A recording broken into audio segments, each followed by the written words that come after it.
Joel McKay. He's our new member of the Rosemont Municipal Advisory Council. He comes in to fill the seat that Donna Morris used to fill.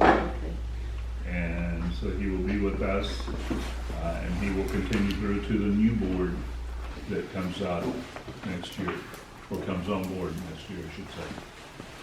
With that, let's go ahead and do the flag salute.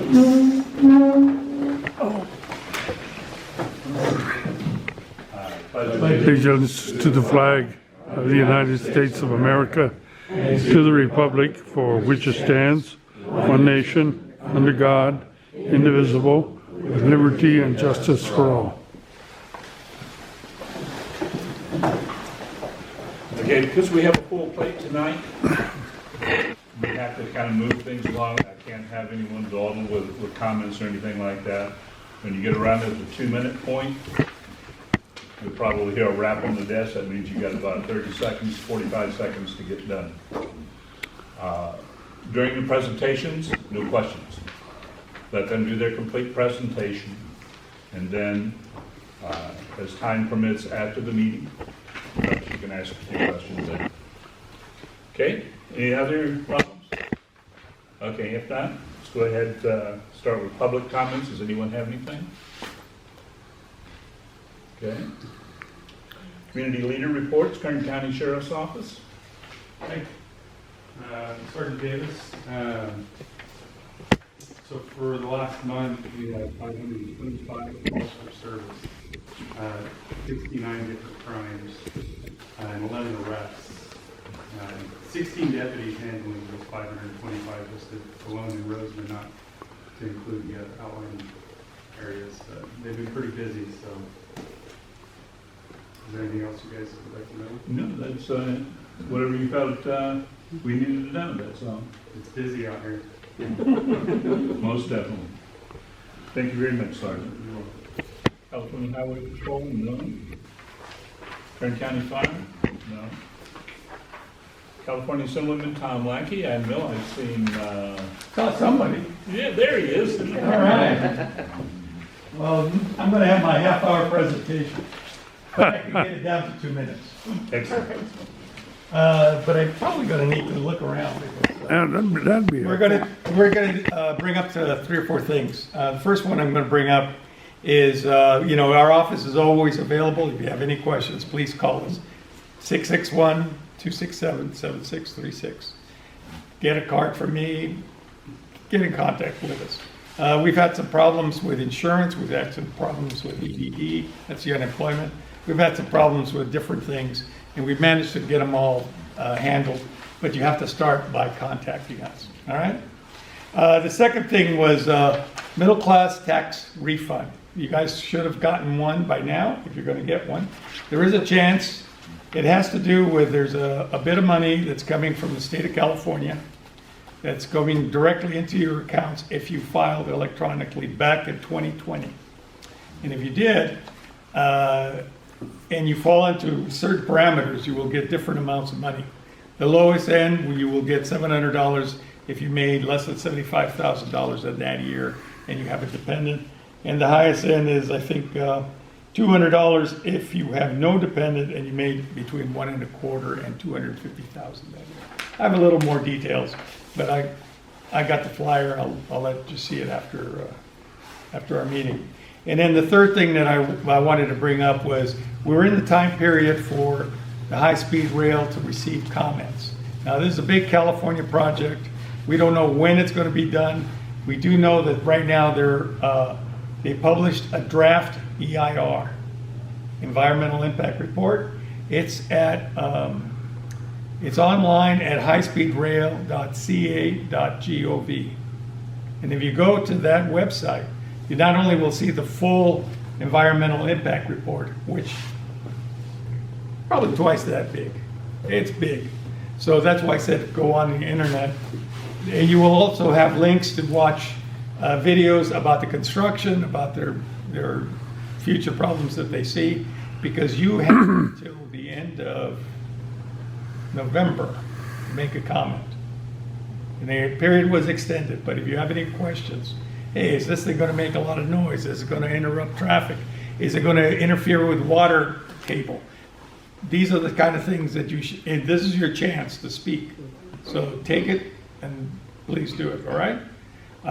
It's a great project, but when you start thinking that it started in 2012, and right now they think they're at the 15%, they finished the project 15%, you could see this is going to be a lot more time and a lot more money and a lot more effort. So the impact might be huge, and this is your one time to speak up. And this is only on the Palmdale to Burbank run, which I think you guys might be involved, but you also might be involved in the other one. That's about it for now, and I'll take questions afterwards. Thank you. Thank you. Kern County Supervisor Representative, Laura. Good evening, Laura Lynn Wyatt, Kern County Supervisor Tax Scrivener's Office.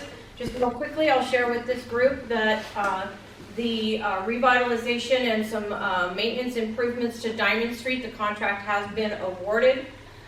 There was a little bit of a conflict. You guys may have seen some stuff on social media. It just so happened after working for years to get the contract awarded, it was going to start during the Christmas festivities that were planned on Diamond Street. So we have pushed the project to January. So if you hear anything, it has been pushed to January and the festivities are moving forward. Okay, Roseland Chamber of Commerce, Jack. Yep. Okay, just want to announce October 29th in conjunction with Grocery Outlet. There will be a trunk or treat at Grocery Outlet Chamber and the Grocery Outlet. They're putting that on, starting at 5 p.m. So that'll be a lot of fun. There is going to be a Christmas parade this year. And does anybody know the date? Because I never got it. December 3rd. December 3rd, so it is the first Saturday then. Okay, that's when we usually have it, the first Saturday of December. And as far as any other activities, I'm not sure yet. So, but we are having the parade this year. And then today we had our new format of chamber meeting, which was an actual luncheon at Guido's, and it was a fantastic turnout. It was a great turnout. Had a lot of businesses. A lot of feedback, a lot of good information. We had Hydro Store there as our guest speaker. Next month is going to be Kelsey with Clearway. And then we'll be dark in December, but next year we're going to have a full lineup of guest speakers every month. So, it was a real good turnout, a lot of good feedback, which we'll be getting with you down the road once we can consolidate and consult with Laura and you with some solutions. There was a lot of complaints, but we want to drive it more towards solution-based discussion and not so much complaint discussion. So, other than that, that's all I got. Thank you, Jack. Southern Kern Unified School District.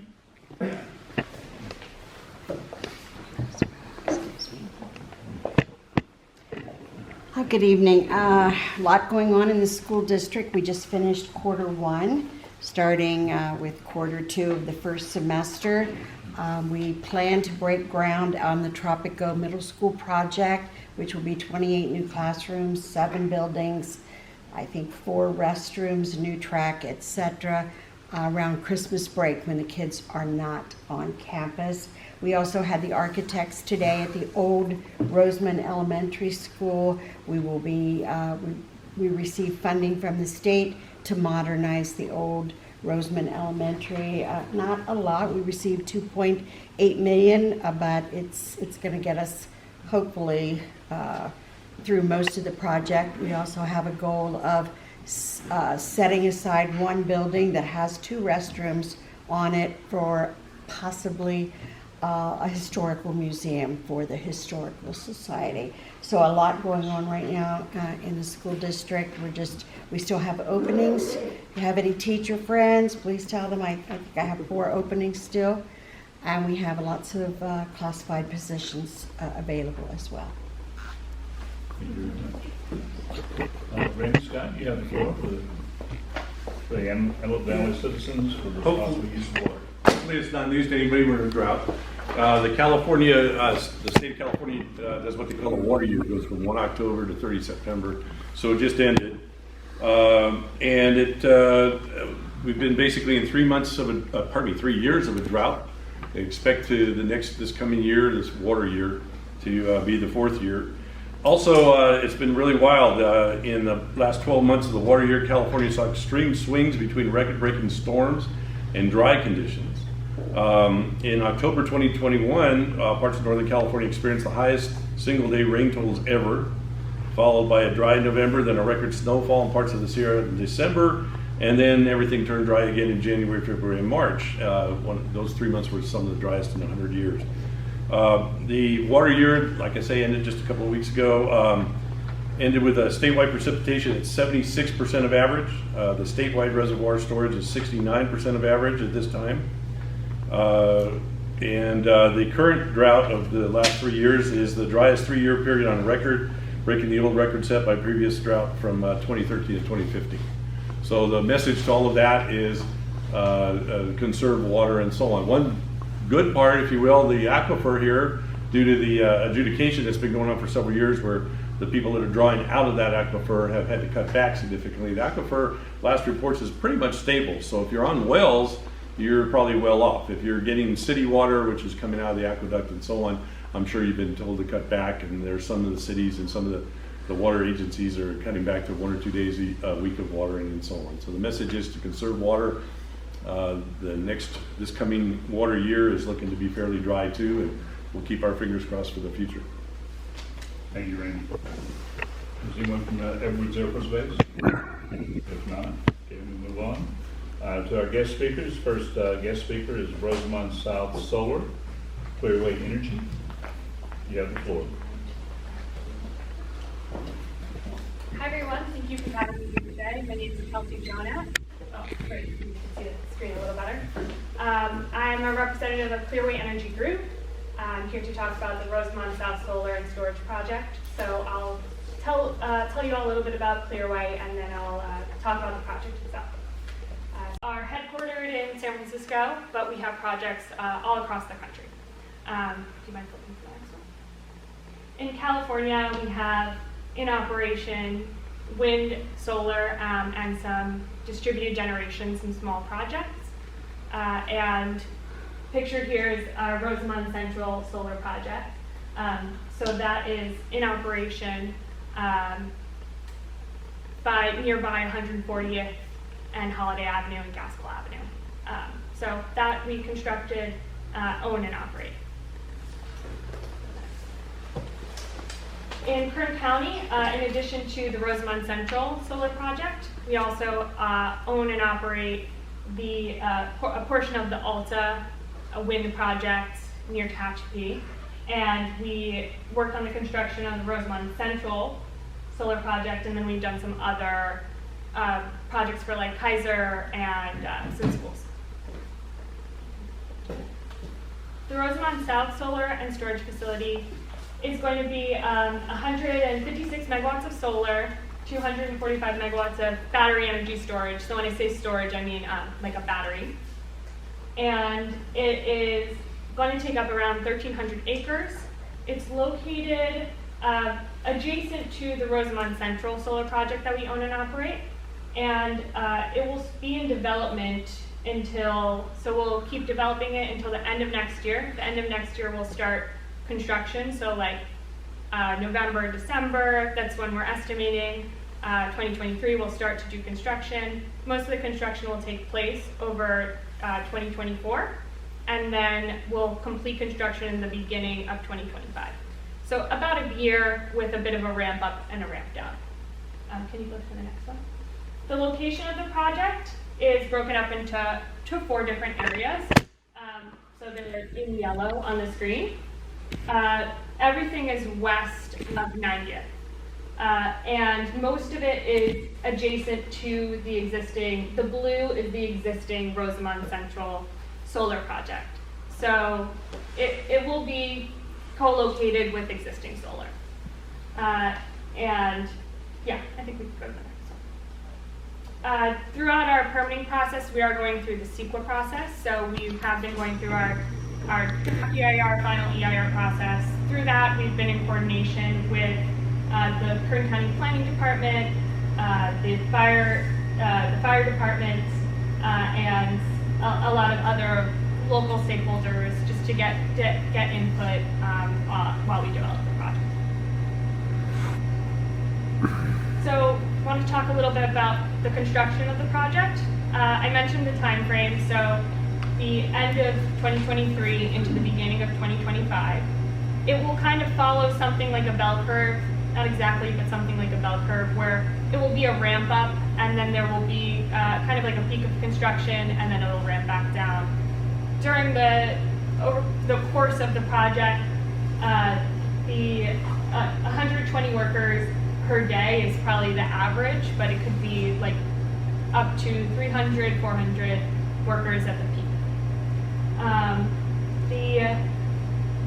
The project will utilize existing highways and major roadways like Rosemont Boulevard or Highway 14, Highway 14, Rosemont Boulevard, West Avenue A for the traffic, and we'll incentivize like carpooling and staggered start times to minimize traffic. Dust mitigation, we are aware that dust can be an issue. We will have a dust control plan that will be with the Eastern Current Air Pollution Control District, and that will be completed prior to construction. So during construction, we'll use water and palliatives to minimize the dust. We did some analyses for the project and the economic input. We expect, in property tax to the county, it could be somewhere between $14 to $19 million over the lifetime of the project. And, we could peak something between 400 to 600 jobs at the peak of construction. And then operations and maintenance will have like 2 to 5 full-time employees over the life of the project. And I think that covers it. Let's see if there's another slide. Yeah. We have been, as part of the project, we donated a pitching machine to the Rosemont High School. We also made a donation to the Rosemont Hills Senior Retirement Community. And we sponsored the Armed Forces Appreciation Day as well. We would love to, in the future, do more future programs. We're particularly interested in doing something around the holidays. So if there's any ideas of holiday drives, food drives, toy drives, we'd love to participate this winter. And then moving forward, we at Clearway want to be a good neighbor. So moving forward, we're trying to come up with a way to benefit the youth of the community, maybe through some kind of educational activity or scholarship. Some things we've done in the past are like visits to the site, backpack drives. So we'd love to take a focus on education. So also, if you have any ideas, we'd be happy to hear them. Some other things we've done is we're a member of the Chamber of Commerce. We're sponsoring the Kern County Economic Development Corporation's Energy Summit. And yeah, we have also done a lot of environmental work. So I think that's the conclusion of the presentation. Happy to take any questions. Thank you. Okay, thank you.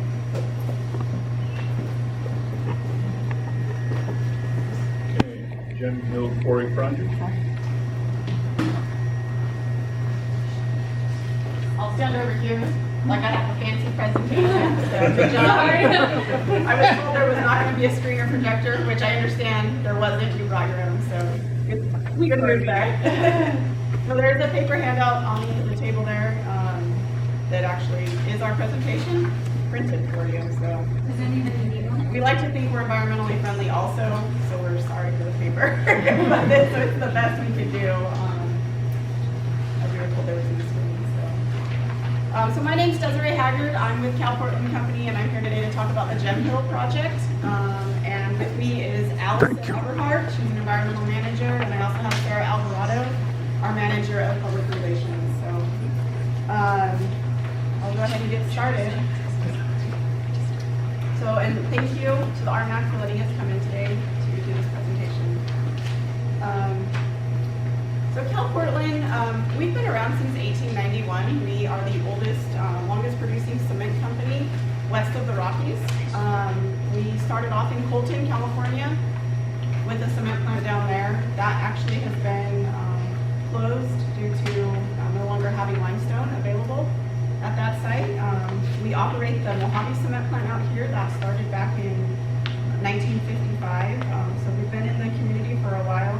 Some of the major projects that our cement has gone into include the LA Aqueduct, the Los Angeles City Hall, and locally here would be the concrete paving for State Route 14, right here through Rosemont, as well as the wind turbines. All the foundations for those wind turbines, they use a lot of concrete to make those.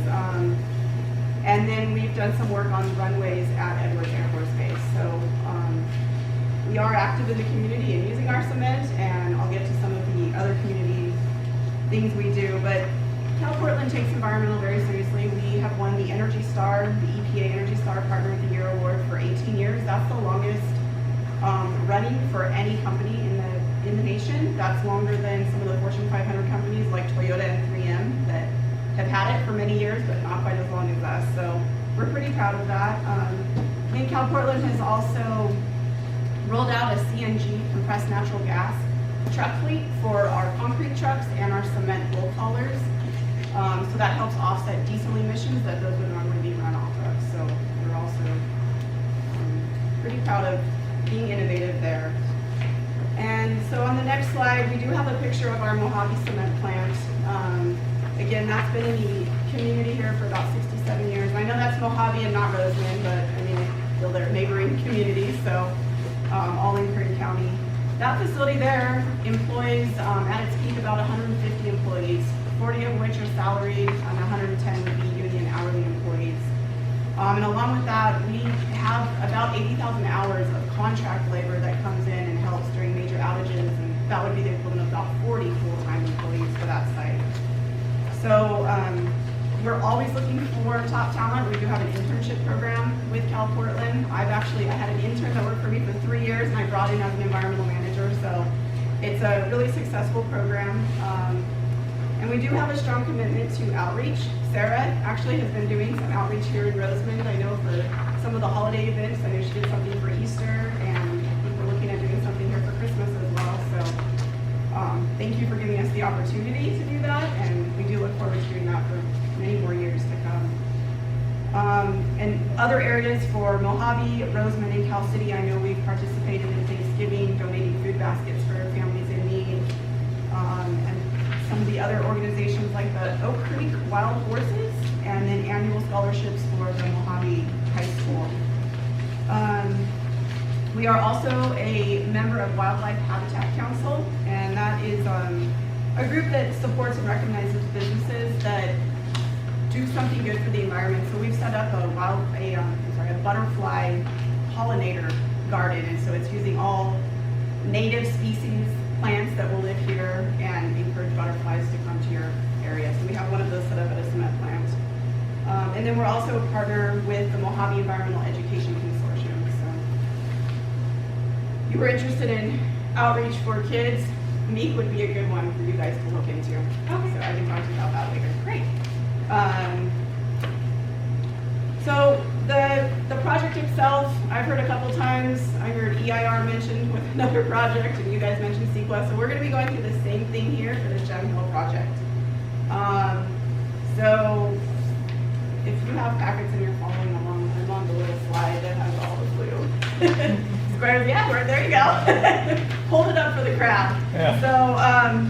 So we are in the final stages actually of this process, and so you can kind of see there the highlights on it, but we are approaching the Planning Commission meeting. That'll be coming up in November, and so we'd like to share with you kind of how we got there and what we've done so far. So for this Gem Hill site, work starts with our geologists. They go out there, they do exploratory work. We purchase the land, they purchase the mineral rights. We make sure everything's good for us to be able to start a mine. And then we hire third-party consultants, and these are folks that are experts in their field for air quality, biology, noise, vibration. All of these different studies have to be done, and they write their reports.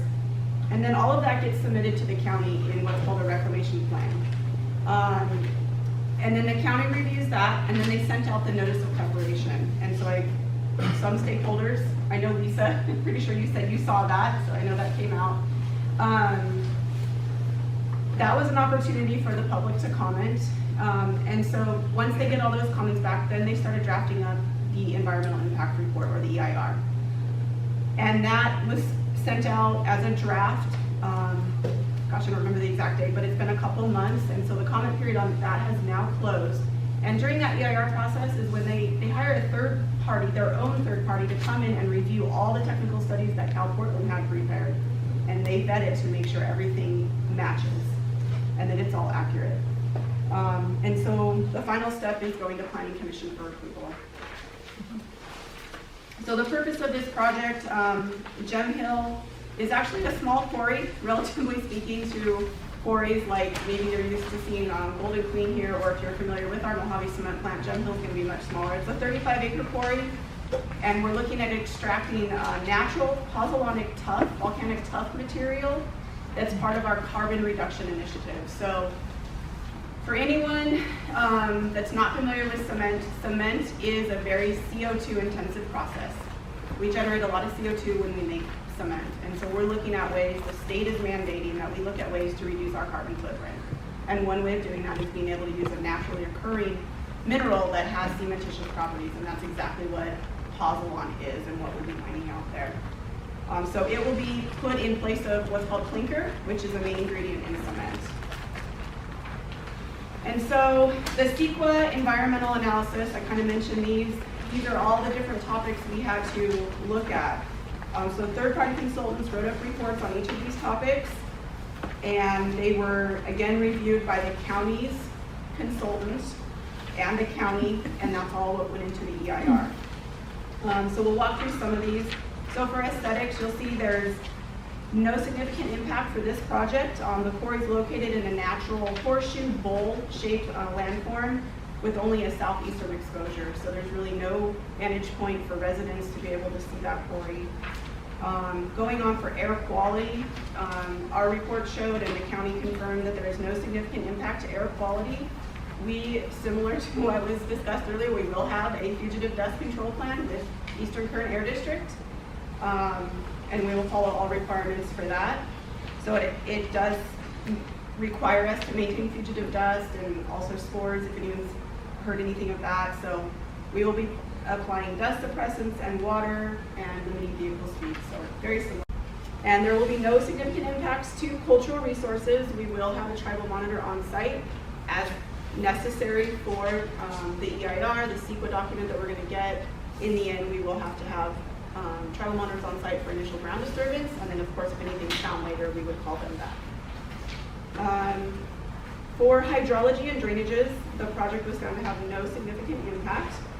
And I heard the water report earlier, so I know water is a big deal, obviously, to everyone living in the state. And I don't personally live in Rosamond, but I do live in the desert. I live on the San Bernardino County side in Pinion Hills. So we're in the same place as you as far as water. So I did want to address that a little bit. So there is a small 1.4 acre portion of our property that's in the Antelope Valley Basin, but that's not going to be impacted by any of our mining and any of our disturbed land. So where we sit is our own little aquifer. There's low-lying hills comprised of crystalline rocks that are not likely to produce substantial quantities of groundwater. The salt and tufaceous rocks in the area are cross-cut by faults. So due to this, the aquifer is spatially constrained and likely not to be included in the future as part of a formally recognized basin. So we're kind of locked in our own basin right on top of that volcanic tuff that we're going to be mining. And so the studies and the biologists that we've hired to assess the water, they said that we would probably be using 540 acre feet of water over the life of the project, and that there's sufficient water supply over the duration of the project that we'll get, I lost my word. It'll replenish itself in the aquifer there. So there's plenty of water in that little aquifer. The project will have no significant impacts to geotechnical factors, again, as outlined in that report in the CEQA document. We have slope and depth requirements that are engineered for this site, so we will have no problem complying with the requirements of what's called SMRA, the Surface Mining and Reclamation Act. For noise, I wanted to go over this. So we had to do a noise analysis, and to be able to mine out there, we will be doing blasting. That's standard practice for mining. So you drill holes out there and you actually detonate them. It's called blasting. So when the blasting happens, a blast is very short. You light it off, and within a matter of just a couple of seconds, everything's blasted. Any sound that you would hear, any vibration that you would feel, it literally lasts those couple of seconds. So by the time you know what happened, and if you try to assess what happened, it's already done. So the air blast standard is 133 decibels, and we are well below that for any of our closest residents. And for the vibration, we are below what's called barely perceptible for vibrations, which is 0.4, and the units there is ppb. I honestly don't know what they mean, but I can look it up if someone wants that. But it's barely perceptible, and we're below that threshold at our closest resident for the vibration. And then the last thing I want to talk about was traffic. The proposed project is anticipated to generate less than the 50 peak hour trips, and so no traffic analysis was required by the county for this project. So Cal Portland's Carbon Reduction Initiative. So what is pozzolan? Again, it's a naturally occurring volcanic tuff material. It kind of dates back to the time of the Romans. This would have been the cement they used to build some of the structures that are still standing today, like the Pantheon and some of the aqueducts back in Europe. So it's been around, it's nothing new. It's new that it's going to be blended in with modern Portland cement. And by using pozzolan in our cement, every ton of pozzolan we're able to use is a ton of CO2 we offset in our cement manufacturing process. So we're looking at hopefully producing about 500,000 tons of pozzolan in a year, and that would offset 500,000 tons of CO2 in cement manufacturing in that same year. And then the last slide I have is showing, or one of the last slides, is showing the Gem Hill footprint, just so we can all see how big or small the project is. So the project boundary is 210 acres. Again, the disturbed area is about 82 acres. And you can see that compared to Golden Queen, which is over 2,000 acres of project boundary and over 1,000 acres of disturbed area. So I thought it was just a nice visual. I know I've heard some noise on social media, and Sarah's been monitoring stuff and talked to others. So I just wanted to make sure everyone knows the size of the project. And then I have a little table here just showing, again, the size, and we'll be mining pozzolan again. Golden Queen's mining gold and silver. We do use similar equipment though. It's still going to be pit mining. We're going to be drilling and blasting just like they do and using heavy equipment. And our proposed duration is 30 years. That is my presentation. If anyone has any questions, I'm here. And then also I included Randall Cates with Kern County. He's our planner assigned to this project. Thank you. Yes? I have a question. How long will you be mining in that quarry? It's the application we have in right now is for 30 years. Yes. And we won't be processing any of that material on site, correct? Yes, that's correct. So we will just be mining. So we will be getting it out of the ground, loading it into a truck, and taking it off-site to one of our cement plants where it will be underground with cement. That's where it will be processed. There will be no processing on site. We'll just be basically digging it up out of the ground and taking it off-site. Was there another? Yes, I was reading here that there will be a total of 10 trucks making a total of 67 round trips per day. Yes. What are they going to be making that on? What road are they going to be using? The traffic pattern, someone help me out if I get this wrong. So what road are we off of over there? We're off of Mojave Tropico Road. And so we'll be heading north to Bacchus Road. And then from Bacchus Road, we would either go east or west. So we head out to 14 or head out to Tehachapi Willow Springs. And then from Tehachapi Willow Springs, we would take it into our Mojave cement plant. If we head to 14, we would then be taking it out to 58, out to the other side of the desert to our other cement plant in Oro Grande. So is there any funding set aside to repair those roads? That's a lot of traffic. So it's below, again, below the requirements for peak traffic, for a traffic analysis with the county. And they haven't approached us for anything like that. Okay, thank you. Okay, thank you so much. Okay, we'll go ahead and move into our committee reports.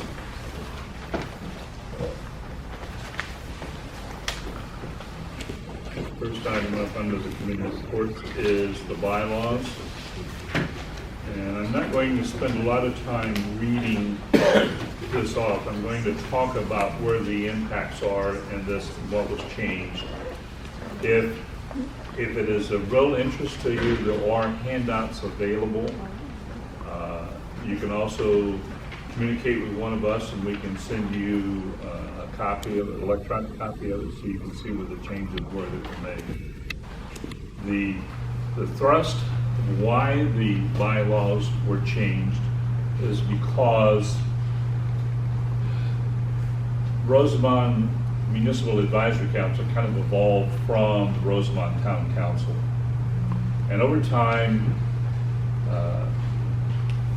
with the help of Don Maben, they came about with a way of bringing the Rosamond Municipal Advisory Council to life.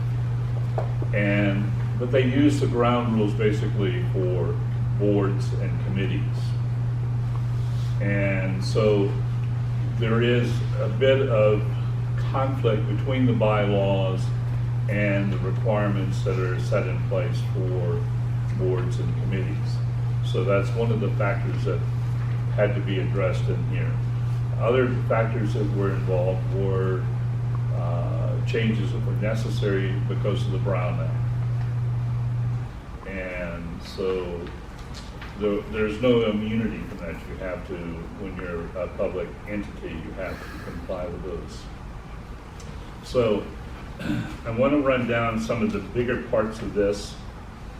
For example, one of the things that we attempted to address here is the structure of our meetings and getting the meetings to move faster. There's also the aspect of, again, drawing this down to being a monthly meeting rather than a monthly meeting with a possibility of a special meeting at other times. We've been basically told that special meetings are just exactly that. It has to be a very significant reason for having one. So that's part of the big push of this. Another part of the push is that I've been pushing for quite some time is dealing with the cost of running the Rosamond Municipal Advisory Council. We did not have a system for reimbursements for any consumables. The only reimbursement avenue that was available was for travel, pre-authorized travel. You couldn't just take a trip somewhere and then bill the county for it and work that way. So those things those changes were made. There were some changes made to duties and responsibilities. We eliminated the budget officer. We do not have an administrative support person as the old bylaws referenced, but those duties and responsibilities were passed on or split between the chair and the secretary. So with that is where we're at. I've asked the board here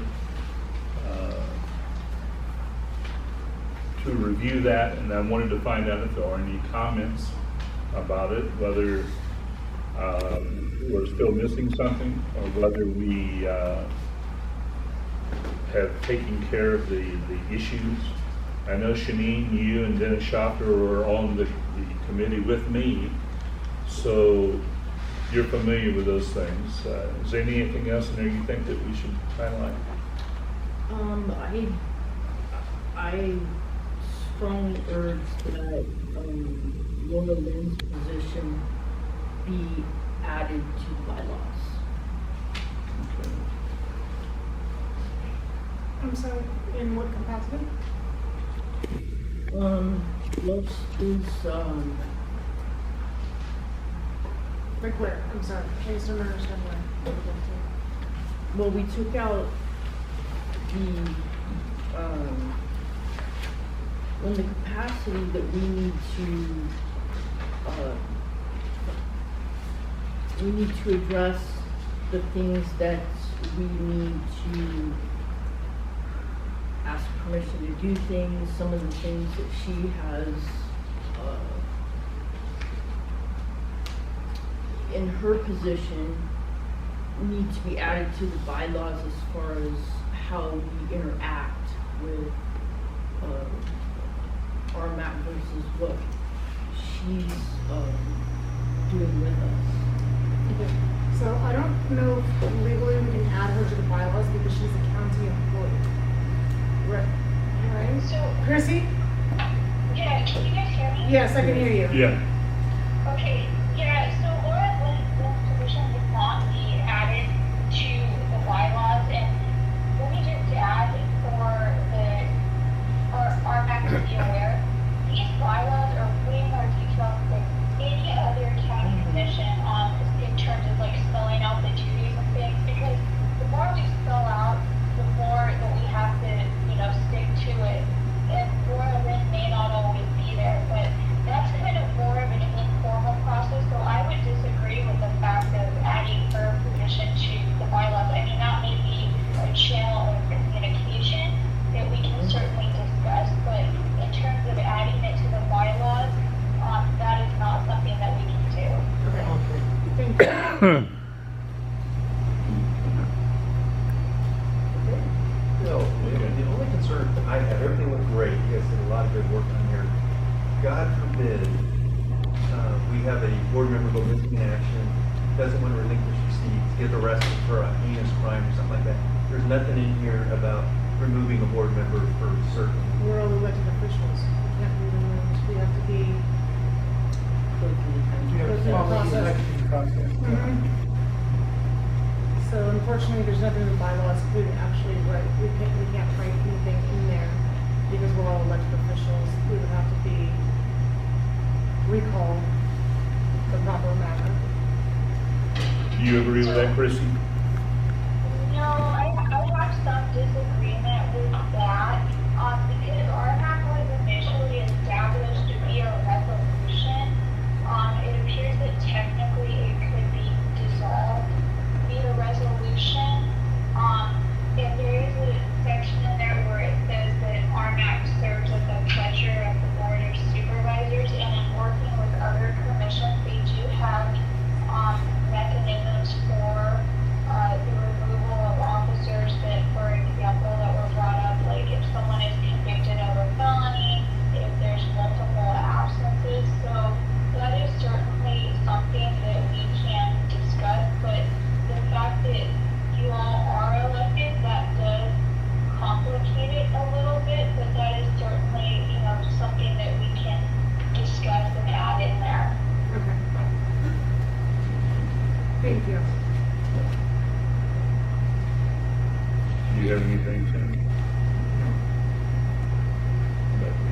I think that's a good idea. I think we should actually add that in. I think we should actually add something in there. Okay.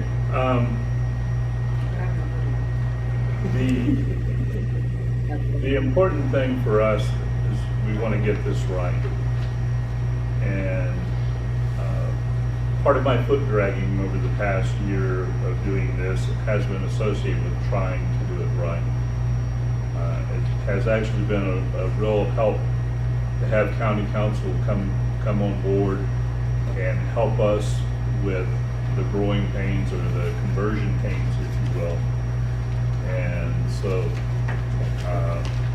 with that, I'd like to find out if we have a motion here to consider this thing and to vote on it, or whether we should take and look at this issue, for example, dealing with removing a board member and making some changes, and then bringing this up for a vote at November's meeting. I'd like to hear what you think. I'm with county council. It's very detailed bylaws. I think it's pretty packed with information we need. Okay. Give me an opinion. I don't have an opinion either way. Okay. Shane? I would like to take it again and look it over and vote on that in November. Okay. You have an objection to that, Laura? No, I think that's a really good idea, and I think that, you know, I sat in on a couple of the committee meetings, and they were very long and very detailed, and I think sometimes with a document like this, you can actually look at it too much, and it kind of starts to blend, and the fact that Joel just brought that up, I think that's a big oversight that we should probably get with council and figure out how to add something in there, just to protect the integrity of the board. Okay, with that, So I was yes. just gonna, this is Christy again, I was just gonna add, like, I appreciate everybody's set of eyes looking at this because it is very much a collaborative and lengthy process. And, you know, if we decide to look at it again in November, I mean, yes, unfortunately, it is dragging it on another month, but it does provide our NAP with the opportunity to look at it in further detail, and if there's, you know, something that needs to be discussed, or if there's another question that arises, we do have that time to consider it, because like you said, Bill, we do want to get it correct. And this ties with something that I know is coming in your presentation later on, and that is a factor that may have to be considered here. But the one thing we don't want with these bylaws is we don't want them to end up being a 250-page epistle on the creation of the world. So we're just going to go ahead and move this to next month, and we'll investigate this part dealing with removal of board member, what the best way is of doing that, what is the legal way of doing it. I do know from experience of sitting here for 8 years, you do have occasions where something comes up and someone tells you that, you know, that person shouldn't be sitting on the board anymore. And, you know, you just tell them that, well, it hasn't arisen to a point where it is an issue. It may be a concern, but it's not an issue. So anyway, with that, I'm going to go ahead and turn the floor to Lisa Checkley to talk about the Jim Hill Ad Hoc Committee. So our Jim Hill Ad Hoc Committee update is, we have not had a meeting due to, honestly, myself being out of town and the committee being unavailable. We will have a meeting here within this next couple weeks and have an update at the next meeting. Thank you. Okay, Strategic Planning Ad Hoc Committee, Laura? Okay, give me just a second, I'm gonna fix the light right here, so hopefully, oops, wrong one. So hopefully, you guys can see the screen. Each board member has a copy of this in front of them. Yeah, you could just use the arrow. Okay, so, go back one, please. There we go. So we did, as you know, several months ago, we formed an ad hoc committee at the request of Supervisor Scrivener, and the point of it was to kind of give Rmac some direction, give them a plan.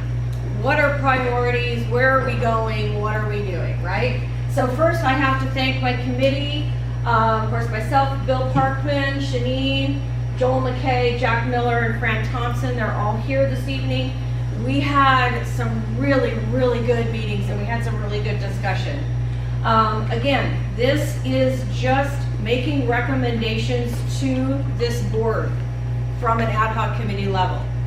The board will then choose to adopt, make changes. How it moves forward is going to be solely up to this board. We're just a committee that's making recommendations to them. So I want to make that very clear that this is not this is a draft, it is a fluid document. Okay? Next slide, please. So why are we going to plan? So I put my little famous quote here from Yogi. If you don't know where you're going, you might end up someplace else, right? So we want to kind of figure out where are we going, right?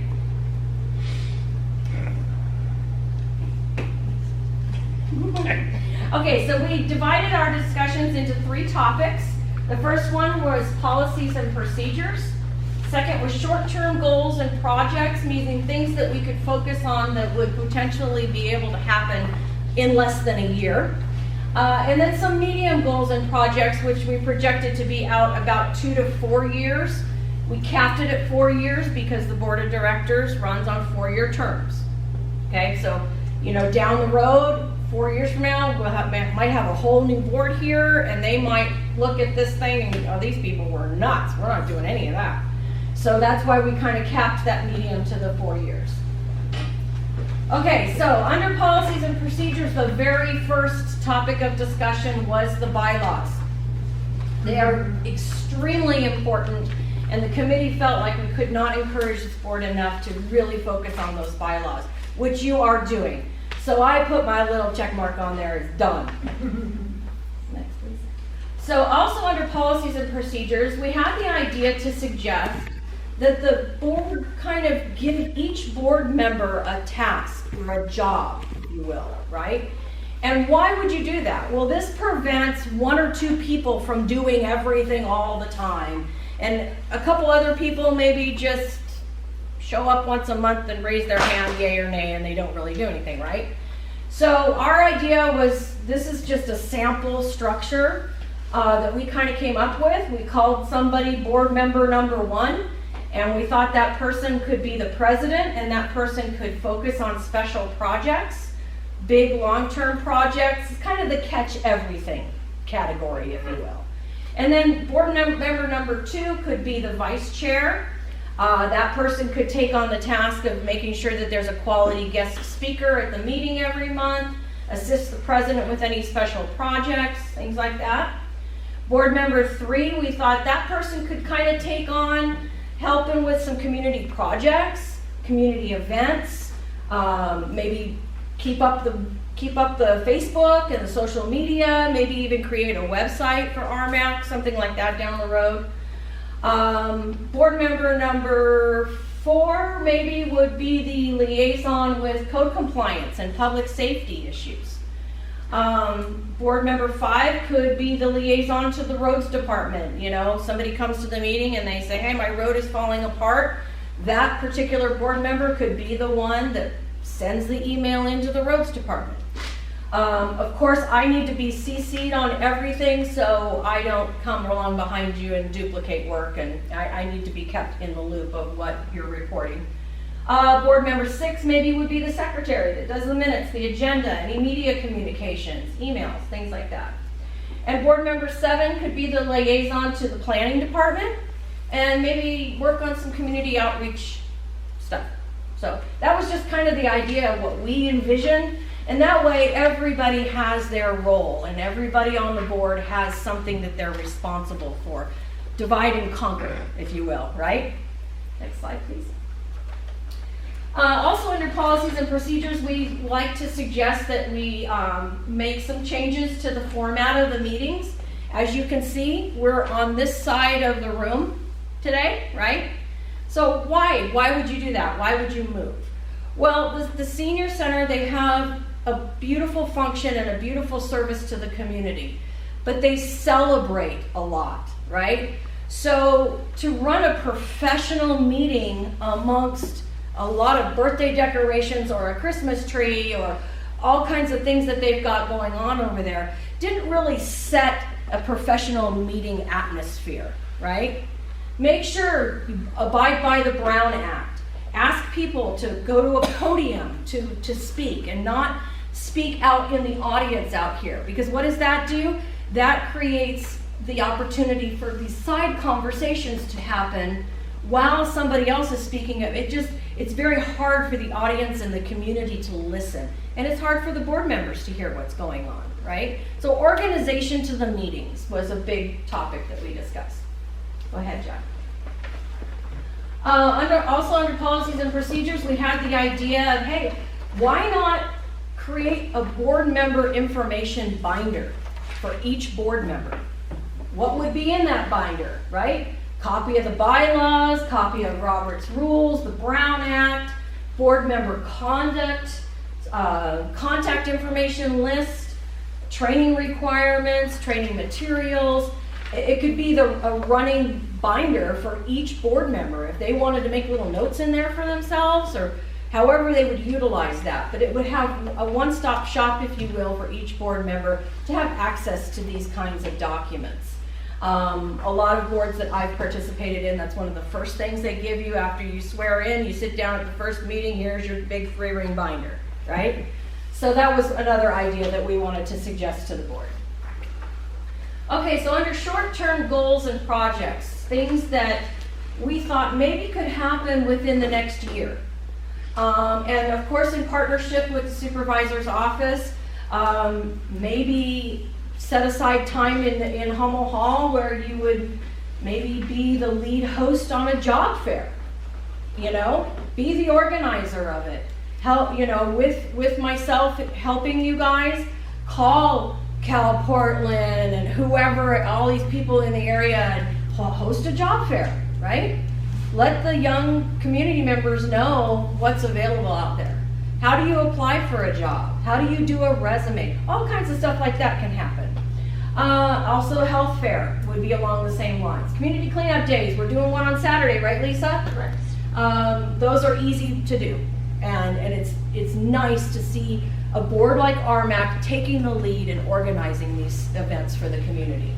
Bulky waste days, maybe partner with other community organizations such as the Chamber of Commerce and be of assistance to them with their events and participate.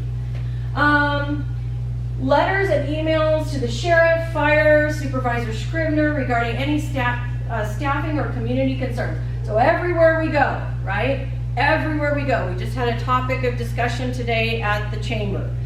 And a community is talking about the lack of a substation here, more deputies on the street, more firefighter, more services. So be that liaison and let the county departments and the board of supervisors know that this is what the community of Rosemont is talking about. This is what is concerning to them, and we're here to pass that along, okay? So that's what that idea is. 2 to 4 year projects, maybe assist the county and KCSO where applicable, because I can never say that word. So everybody wants a Rosemont substation, right? So a lot of the powers that be, if you will, or the person at the sheriff's department that's in charge of substations, right? They're on Norris Road in Bakersfield. And say a member of Rmac, they're driving around Rosemont and they see a empty building with a big for lease sign in the window. Hey, that would be an awesome location for a substation. Guess what? Somebody from Rmac gets that email in, hey, hello, this building might be a good option for you. Maybe you could take a look at it. Suggestions, things like that, okay? And we have to be super careful, right? Because we're not part of the sheriff's department, right? We're not part of the fire department.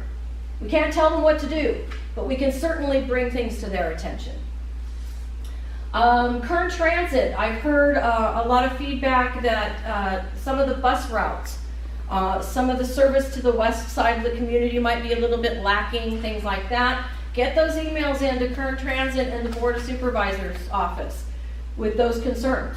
That is your job, right? You are the advisory council, you're the liaison between the community and Supervisor Scribner's office. Send those messages out. What you're hearing in this room, make sure there's somebody designated on the board that passes that information along, right? Okay. Caltrans, CHP, improvements to Roseman Boulevard and the off-ramps, northbound, southbound 14. That's a big thing, right?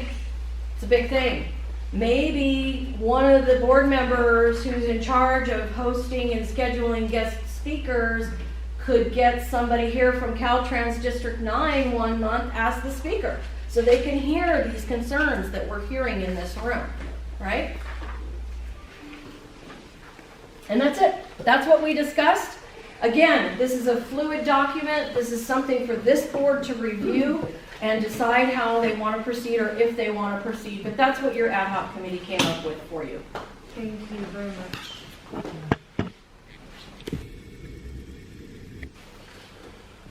Okay. There's no old business.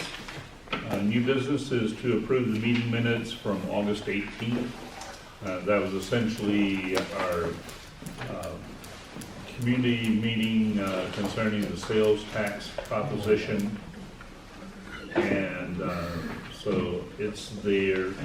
There was no other business done, but for a matter of record, we have minutes for that, documenting that. I will make a motion to approve the minutes. I'll second.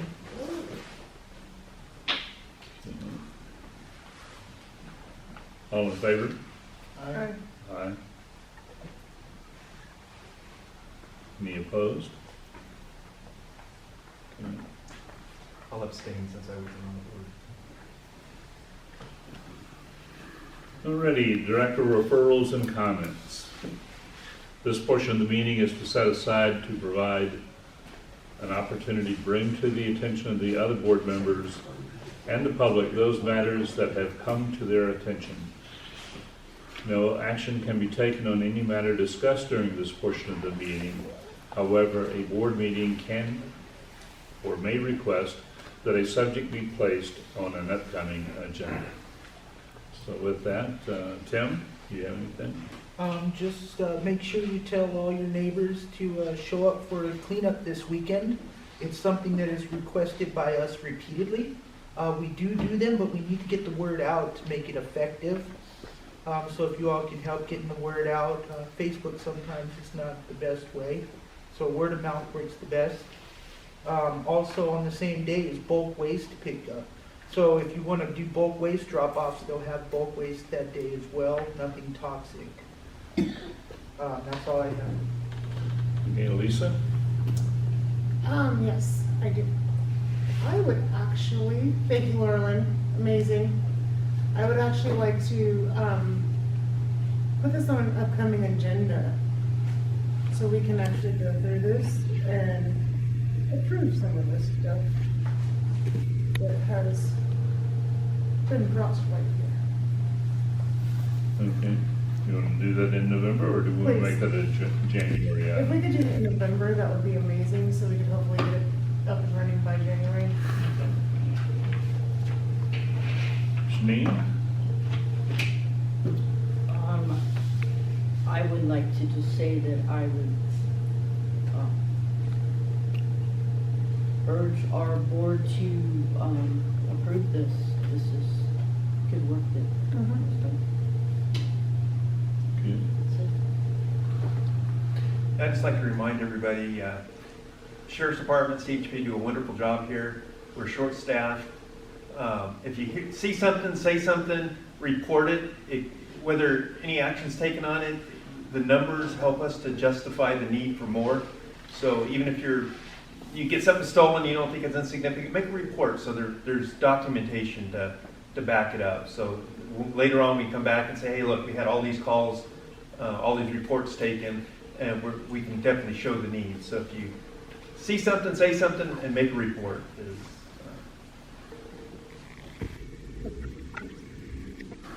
Okay, the only item I would like to add to this is, two items.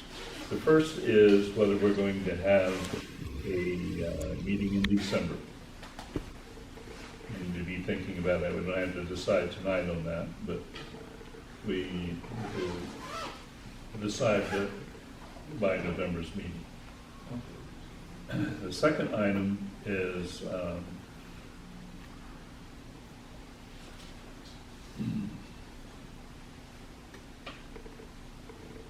I think I just skipped that. I changed my mind. All right. Okay. Staff comments? No? Okay. We have a motion for adjournment, I perhaps? will make a motion. I'll second. Excuse me? I have something to say. Okay.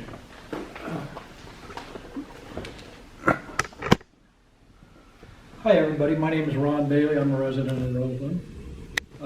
I represent Kern County Sheriff's Department Volunteer Services. On a recruiting drive, because we're very much down on deputies and volunteers. I've been doing it for over 28 years. And there's a lot involved once a person does volunteer. There's many things you can do. What I do mainly is go out and look for bad guys, mainly at night. And a person doesn't have to do patrol. A person can work in an office. There's a lot of events that take place that are community events and county events that we are part of in my unit. And I'd just like to say, I'm observing this 2-minute thing. I'd just like to say, if anybody wants to volunteer, I'm a senior field training instructor here in the county. There is only 3 of those in the entire county. And I will be handing out any applications for anyone who is interested, or giving out my personal business phone number if anybody wants to contact me and ask questions over the phone, say. But what I do is very, very much needed. The sergeant that was just here, Sergeant Davis, he has a generalized report to give to you every month, or whoever's representing the Sheriff's Department. I don't. I can only come here and say that we need volunteers. If I didn't like what I'm doing, I wouldn't be doing it, especially for this long. My last wife and the wife before that were both field training officers. Both of them have passed away due to cancer, and they were both best friends. And they were both married to me. But I go on. And I do this because our community needs it. And it's a way maybe that I can give back a little bit for being part of the community. That's all I have to say. Thank you. Just say something very quickly. I forgot to mention, but we have some water bottles and bags if you'd like to take them home with you. And there was something else. Oh, Leroy here from our operations and maintenance team is here. He works on our solar projects. And Renzo from our development team is here. He works on the development team with me. So if you have any questions after the meeting, please feel free to ask any of us. Thank you. Okay. All in favor of adjourning? Aye. Aye. Okay, meeting's closed at, what's the time? 20:09.